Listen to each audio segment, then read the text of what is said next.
नमस्कार दोस्तों, आइए बात करते हैं फटाफट देश की तमाम महत्वपूर्ण खबरों पर। दोस्तों, 2224 प्रवासी मजदूरों को सरकार लेकर आई है अपने राज्य में। इसी के साथ दूसरे राज्य से लौटे 15 लाख मजदूरों को राज्य सरकार देगी रोजगार। सभी राज्य सरकारें प्रवासी मजदूरों को लाने के लिए है तैयार। राज्य में कुछ दुकानें खोलने का किया ऐलान। एसबीआई बैंक ने एटीएम सर्विस चार्ज किया माफ। साथ ही में राज्य के कारोबारियों को मिली राहत। राशन की पूर्ति न होने पर सरकार से नाराज है राज्य सरकार। साथ में परिवहन निगम की हो गई है पूरी तैयारी बसों चलाने की, केवल इंतजार है आदेश का। मंत्रिमंडल की हुई बैठक, लॉकडाउन खोलने पर फैसला लिया गया है। इस प्रकार की तमाम महत्वपूर्ण खबरों को फटाफट जानने के लिए वीडियो को अंत तक देखते रहिएगा, ताकि कोई भी जानकारी सूचना आपसे छूट ना जाए। दोस्तों, सबसे पहले बड़ी खबर आ रही है हरियाणा से। हाँ दोस्तों, हरियाणा में फंसे 2224 प्रवासी मजदूरों को हरियाणा से उत्तर प्रदेश भेज दिया गया है।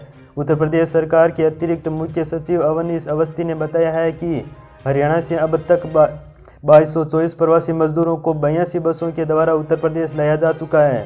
इन सभी श्रमिकों को उनके घर भेजने से पहले 14 दिन के क्वारंटाइन पर रखा गया है। आपको बता दें कि योगी सरकार ने अपने राज्य में फंसे हुए मजदूरों को चरणबद्ध तरीके से लाने पर फैसला किया है। योगी आदित्यनाथ ने लॉकडाउन की समीक्षा बैठक में कहा कि प्रदेश के बाहर काम करने वाले और बीच रास्ते में फंसे हुए मजदूरों को जल्द से जल्द उत्तर प्रदेश लाया जाएगा। अगली बड़ी खबर आ रही है यूपी के सीएम योगी आदित्यनाथ ने कहा कि दूसरे प्रदेशों से लौटे 15 लाख श्रमिकों को राज्य सरकार देगी रोजगार। इसके लिए राज्य सरकार रोजगार योजना बना रही है। ये वे श्रमिक हैं जो दूसरे प्रदेशों में काम कर रहे थे और लॉकडाउन के कारण घर लौट आए हैं। प्रवासी मजदूरों को रोजगार उपलब्ध करवाने के लिए सरकार ने समिति गठित की है। सीएम योगी ने अपने आवास पर उच्च स्तरीय बैठक में कहा कि प्रवासी मजदूरों को रोजगार उपलब्ध करवाना एक चुनौतीपूर्ण कार्य है। पंचायती राज विभाग के प्रमुख सचिव मनोज सिंह को निर्देशित किया कि ग्राम प्रधानों के माध्यम से मनरेगा और गांव के कार्यों को विकास कार्यों को आगे बढ़ाया जाए।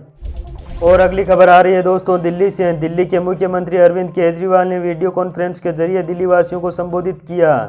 कोरोना वायरस पर चर्चा करते हुए अरविंद केजरीवाल ने कहा कि पिछले रविवार को हमने लॉकडाउन जारी रखने की चर्चा की थी। इसमें किसी भी तरह की रियायत नहीं दी जाने का फैसला किया था। उसके बाद आज दिल्ली सरकार ने फैसला लिया है कि केंद्र सरकार द्वारा जारी किए गए दिशा निर्देशों के अनुसार दिल्ली में भी कुछ दुकानें खुलने की अनुमति दी गई है। महिला और सोसाइटी की दुकानें खुल सकती है, लेकिन यह छूट कंटेनमेंट की दुकानें में लागू नहीं होगी। फिलहाल कोई भी मार्केट या मॉल नहीं खुलेंगे। और अगली खबर आ रही है बिहार से। बिहार के मुख्यमंत्री नीतीश कुमार लगातार दावा कर रहे हैं कि वो बेहतर काम कर रहे हैं और वो ज़मीनी स्तर पर काम कर रहे हैं, लेकिन विपक्षी नेता तेजस्वी यादव ने सवाल खड़े किए हैं। जी हाँ, तेजस्वी यादव का कहना है कि बिहार में आपदा राहत केंद्र में सब कुछ ठीक नहीं चल रहा है। उन्होंने कहा कि बिहार भगवान भरोसे चल रहा है, थकी हारी बिहारी सरकार कोरोना के नाम पर बस खानापूर्ति कर रही है। सरकार की ना कोई समेकित योजना है, ना ही दृष्टि है। इसके साथ तेजस्वी ने कहा कि बिहार में हालात खराब होते जा रहे हैं। ज़रूरी टेस्टिंग नहीं हो रही है, ना ही आवश्यक संख्या में टेस्टिंग किट और वेंटिलेटर उपलब्ध है। साथ ही में उन्होंने कहा कि बाहर फंसे हुए 17 लाख बिहारियों को निकालने की भी कोई व्यवस्था नहीं है, न ही प्रवासियों और छात्रों को लाने की कोई बिहारी सरकार की मंशा है। तेजस्वी ने आगे कहा कि सरकार पूर्णतः ऐसा असमर्थ थकी हुई नजर आ रही है। राशन वितरण में धांधलियों की खबरें भी मिल रही है। लाभार्थियों को सड़ा गला अनाज बांटा जा रहा है। क्वारंटाइन केंद्रों में कोई भी सुविधा नहीं है। जांच रिपोर्ट में लगातार गड़बड़ी उजागर हो रही है। बिहार में सबसे कम टेस्ट हो रहे हैं। अगली खबर झारखंड से आ रही है। यहाँ पर डॉक्टर रामेश्वर उरांव ने कहा है कि केंद्रीय गृह मंत्रालय के द्वारा जारी की गई गाइडलाइन के अनुसार लॉकडाउन में छूट देने की जिम्मेदारी राज्य के विभिन्न जिलों के उपायुक्तों को दे दी गई है। कहा गया है कि केंद्र सरकार की गाइडलाइन का पालना की जाए। अगर केंद्र सरकार छूट से संबंधित कोई भी गाइडलाइन जारी करती है, तब भी जिले के उपायुक्त अपने जिले का मूल्यांकन करें और उसके बाद ही डील को लागू करें। डॉक्टर उरांव ने कहा कि इस संबंध में सारी बातें क्लियर कर दी गई है। राज्य के सभी जिला उपायुक्त अपने जिले की समीक्षा करते हुए डील देने का निर्णय करेंगे। और अगली खबर आ रही है राजस्थान से। जी हाँ दोस्तों, राजस्थान ने लिया बहुत बड़ा फैसला कि प्रवासी मजदूरों को भेजने के लिए सरकार पूरी तरह से तैयार हो गई है। मुख्यमंत्री अशोक गहलोत के अनुसार अधिकारियों ने इसका प्लान भी तैयार कर लिया है।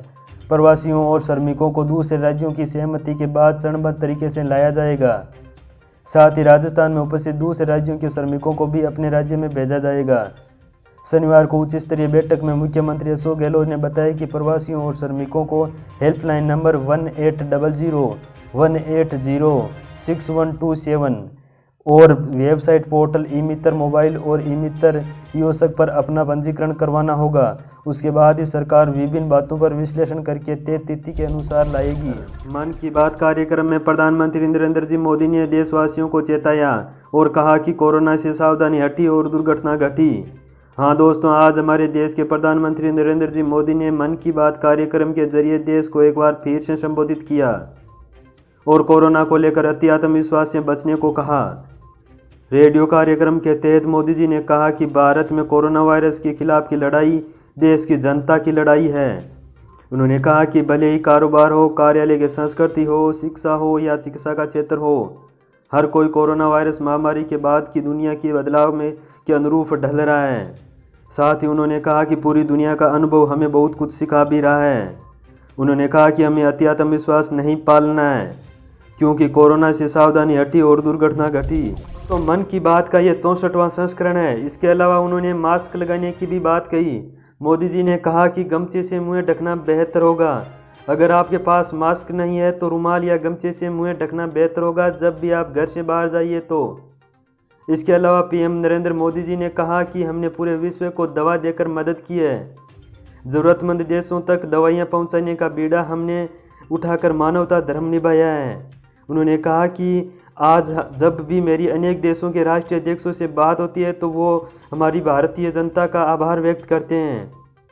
जब वो लोग कहते हैं thank you India, thank you people of India, तो देश के लिए गर्व और ज़्यादा बढ़ जाता है।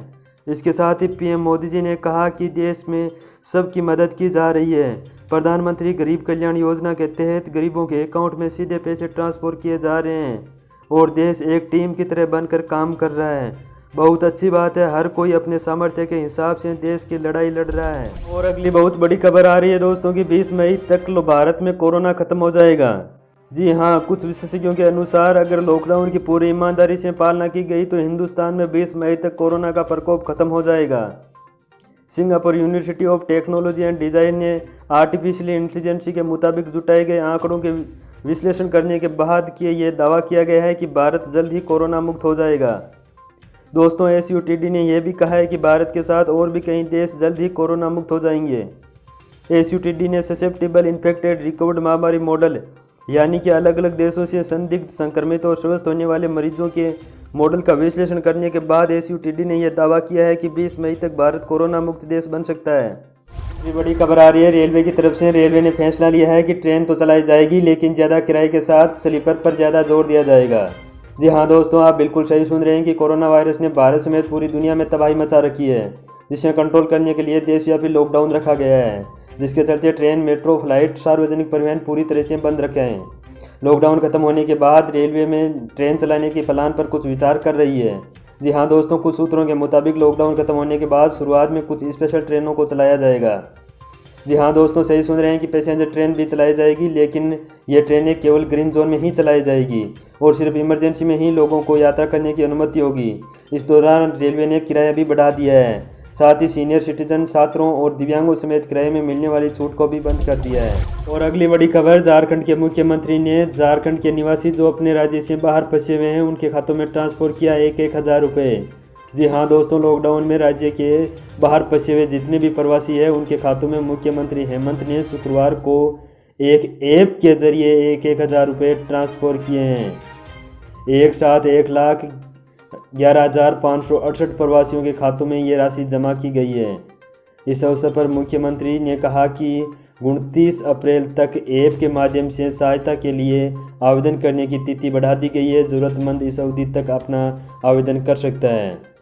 अभी तक इस ऐप के माध्यम से 2.48 लाख लोगों ने आवेदन किया है। जी हाँ दोस्तों, अगर आप झारखंड के निवासी हैं, झारखंड रहने वाले हैं, तो आप किसी दूसरे राज्य में फंसे हुए हैं तो आप इस एप्लीकेशन को डाउनलोड करिए और इसमें कुछ फीलिंग्स को भरिए ताकि आपके खाते में आपको 1,000 रुपये की सहायता राशि मिल सके। एक बड़ी खबर आ रही है दोस्तों, लॉकडाउन के दौरान भारत सरकार ने आम लोगों के लिए एक बड़ी राय की घोषणा की है। शनिवार से देश भर में कुछ शर्तों के साथ दुकानें खोलने की इजाज़त मिल गई। गृह मंत्रालय ने एक शुक्रवार को देर रात को लाखों लोग दुकानदारों को ये खुशखबरी सुनाई। मंत्रालय ने एक आदेश जारी कर शनिवार सुबह से सभी राज्यों और केंद्र शासित प्रदेशों में रजिस्टर्ड दुकानों को कुछ शर्तों के साथ खोलने की अनुमति दी है। हालांकि शॉपिंग मॉल और शॉपिंग कॉम्प्लेक्स अभी नहीं खुलेंगे। ये छूट केवल उन्हीं दुकानों को है जो नगर निगम और नगर पालिका के क्षेत्राधिकार में नहीं आती है। बताया जा रहा है कि गृह मंत्रालय का यह आदेश रमजान का महीना शुरू होने के मद्देनजर रखते हुए जारी किया गया है। सरकार ने अपने आदेश में कुछ शर्तें भी लागू की है, जिनके मुताबिक सभी दुकानें संबंधित राज्य और केंद्र शासित प्रदेशों की स्थापना अधिनियम के तहत रजिस्टर्ड होनी चाहिए। इन दुकानों में अधिकतम 50% स्टाफ ही काम करेगा। साथ ही सोशल डिस्टेंसिंग की पालना करनी होगी और सभी को मास्क भी लगाना होगा। अगली बड़ी खबर आ रही है, वैश्विक महामारी कोरोना वायरस की फिलहाल कोई दवा नहीं बन पाई है। दुनिया भर के देश इसे लेकर दिन रात प्रयास कर रहे हैं। इस बीच एक ऐसा शोध सामने आया है जो राहत की बात है। इस शोध में सामने आया है कि कोरोना वायरस सूरज की किरणों से मर सकता है। अमेरिकी वैज्ञानिकों ने ऐसा दावा किया है। उनका कहना है कि सूरज की किरणों के संपर्क में आने से कोरोना वायरस खत्म हो सकता है। जी हाँ, वैज्ञानिकों का दावा है कि यह वायरस सूरज की किरणों के संपर्क में आते ही कमज़ोर होगा। ओवैसी ने मुसलमानों से घर पर ही नमाज पढ़ने की अपील। साथ ही कोरोना संक्रमित लोगों को ब्लड प्लाज्मा डोनेट करने का भी किया आग्रह। सीएम अरविंद केजरीवाल ने कहा कि प्लाज्मा थेरेपी का 4 मरीजों पर हुआ पॉजिटिव इफेक्ट, डॉक्टरों को भी बेहतर नतीजों की उम्मीद। दिल्ली में रमजान का महीना शुरू होते ही खरीदारी के नाम पर तोड़ा सैकड़ों लोगों ने लॉकडाउन। गुजरात में लगातार बढ़ रही है कोरोना का संक्रमण। 2600 से ज़्यादा संक्रमित, अब तक 112 लोगों की जा चुकी है जान। अहमदाबाद में 1600 से ज़्यादा हुआ मरीजों की संख्या। अहमदाबाद के एक कमिश्नर ने बताया डरावने वाला सच, कहा कि यही रफ्तार रही तो 31 मई तक अहमदाबाद में हो जाएंगे 8 लाख कोरोना पीड़ितों की संख्या। इनके मुताबिक हर 4 दिनों में दोगुने हो रहे हैं मामले। कैसे भी 8 दिनों के अंतर तक लाना होगा इन्हें। कोरोना हॉटस्पॉट पर नज़र रखने के लिए 5 नए केंद्रीय टीमों का किया गठन। सूरत, अहमदाबाद, थाने, चेन्नई, हैदराबाद जाएगा ये नया दल। स्वास्थ्य मंत्री डॉक्टर हर्षवर्धन ने लोगों से की लॉकडाउन की सख्ती से पालना करने की अपील। बोले इसी की वजह है अब तक स्टेज 3 में जाने से बचा हुआ है भारत।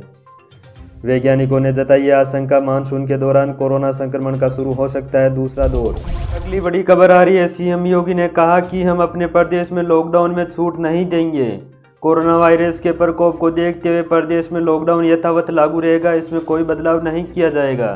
केंद्रीय गृह मंत्रालय ने लॉकडाउन में छूट देकर कुछ शर्तों के साथ दुकानें खोलने का आदेश दिया है, लेकिन केंद्रीय गृह मंत्रालय के आदेश पर फिलहाल प्रदेश सरकार ने कोई फैसला नहीं किया।